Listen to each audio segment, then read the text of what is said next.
Happy Feast of Wintervale! Happy Feast of Wintervale! Happy Feast of Wintervale! Pleasant Feast of Wintervale! Happy Feast of Wintervale! Happy Feast of Wintervale, champion! Happy Feast of Wintervale! Happy Feast of Wintervale! I'm a douche. Ho, ho, ho! And welcome to a Christmas edition of Lore of the Cards, the series that looks to find the lore hidden in your Hearthstone deck. You may have noticed a rather festive theme coming to your gaming boards, and that's because the great festival of Wintervale has come to the lands of Azeroth. So, get yourselves a cup of eggnog or a glass of mulled wine, a festive treat, and sit down beside a roaring fire as I spin a tale of wonderment for your earholes. The Feast of Wintervale celebrates the coming of winter to the world of Azeroth. Legends state that this season is brought on by a mighty titan passing over the world by the name of Greatfather Winter. He would pass over the land late in the seasons.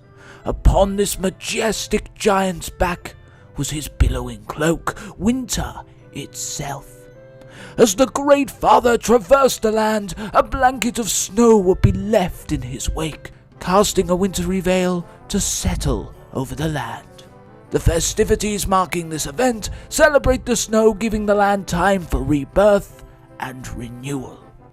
It is also said that the Greatfather would provide a bounty of food for those that honoured his passing over the land. This brought the communities of towns and villages together, as the bounty the Greatfather gave was too much for a single family. Citizens would share their blessing with others in their community. This gave birth to traditions that have survived to this day, a day of feasting and merriment, enjoying one another's company and welcoming the blanket of snow that allowed the land of Azeroth's renewal. There are two races upon Azeroth that take this legend to heart more than any other. The dwarves connect to the legend of the Greatfather, seeing him as a personification of one of Azeroth's shapers, the Titans. As the dwarves themselves were created by the Titans, they feel a certain attunement for this tale. As their home of Damaroth is constantly covered by snow, they believe this proves the blessing of the Greatfather is with them always. The Tauren also feel a deep connection to Wintervale, though not because of the legend of Greatfather Winter, rather what the festival itself represents. Tauren magic is rooted in both shamanism and, more recently, druidism, and they hold a deep respect for the natural wonders of the world, so celebrate the impending rebirth of nature.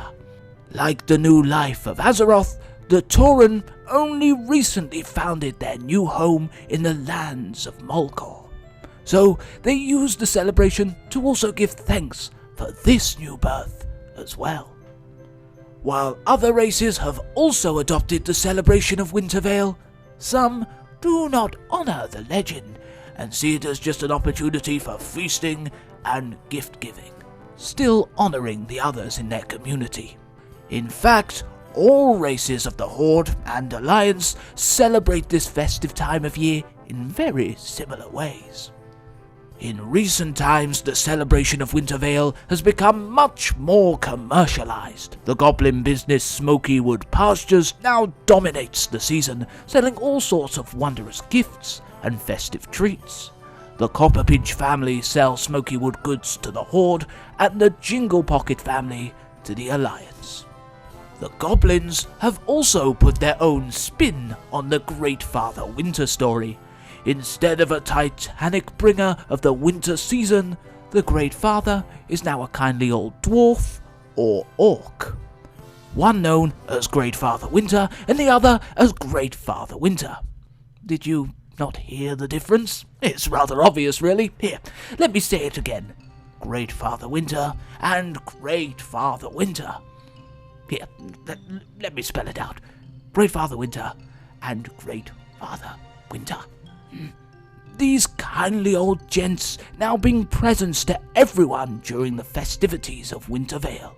While there are those that still believe in the old legend, they see this commercialization as a good thing, as it promotes giving and community at this time of year. The Orc Greatfather is sometimes not as kindly as he could be, often denying children the opportunity to sit on his lap, drinking copiously when his shift is over, and telling people to ho ho, hurry up.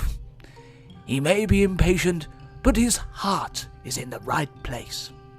However, he's never gotten himself in as much trouble as the Dwarven Greatfather Winter, who after a night of merriment passed out, leaving the goblin Kriz, the only one that fit into his clothes, to take on his duties. Kriz once worked in the goblin port of Booty Bay, but after betraying a client's trust, he found himself out of a job. And by out of a job, I mean savagely beaten by a troll and orc at the behest of his boss. Kriz did his best to find work in the other goblin towns, Gadgetzan, Mudsprocket, and Everlook, but the poor goblin was thrown out of all of them. At Everlook, a kindly goblin lady pointed Kriz in the direction of Ironforge to work for Smoky Wood Pastures. In Ironforge, he sold delicious treats to children and adults alike. That was until Wintervale Eve, where the Greatfather may just have gotten a little too caught up in the festivities. The Greatfather chose the worst possible time, as the children and their parents were queued outside his grotto, waiting with excitement to tell the Greatfather what they wanted for Wintervale. Kriz was took on the great responsibility of being the Greatfather for the night. Human, dwarven, and night elven children all sat on the goblin's lap, telling him their wishes and what presents they wanted. Kriz was almost done for the night when a gnome child came forward with their wish, a little girl called Thala. All she wanted for Wintervale was to see her father again, Fritz Frizzlesprocket, who had been missing for 2 weeks. Not wanting to upset the little girl, Kriz said he would do his best to find him, though knew he was pretty unlikely to fulfill her wish.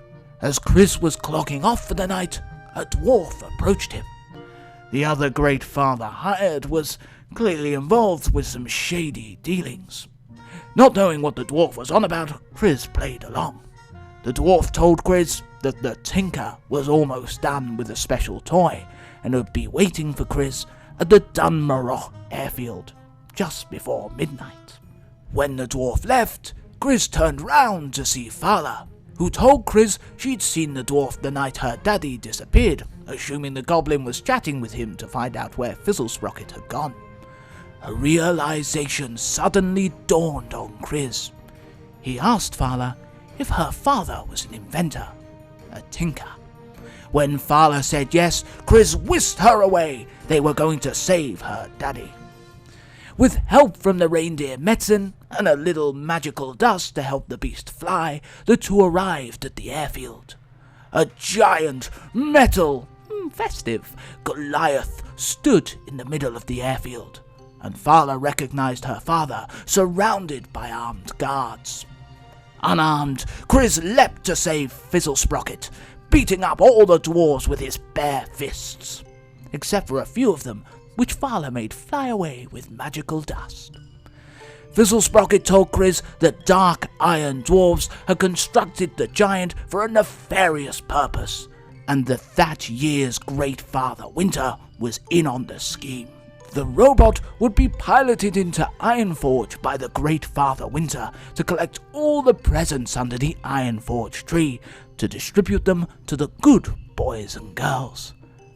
But these were no ordinary presents.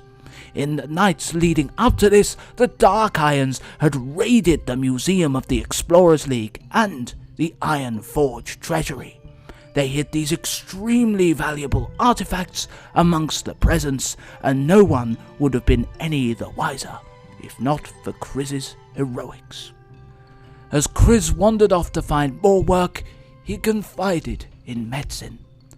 The reason why he had been fired from his first job was that he was meant to organize a hit on an innocent family. Chris just couldn't do it. The goblin was stopped by Fala and her father.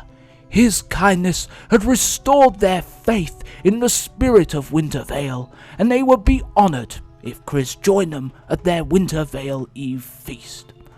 The goblin, tears of happiness in his eyes, accepted. So, there you have it. How Wintervale came to be, who Greatfather Winter is, and the story of the kind-hearted goblin Chris. If you want to bring seasonal cheer to us here at Six Gamers, liking, subscribing, and sharing this video would make us oh so happy. Of course, if you dislike the video, may all your presents turn to coal and your Wintervale feast turn to ashes in your mouth, you prick. If you've enjoyed the art, all the artists are linked in the description below.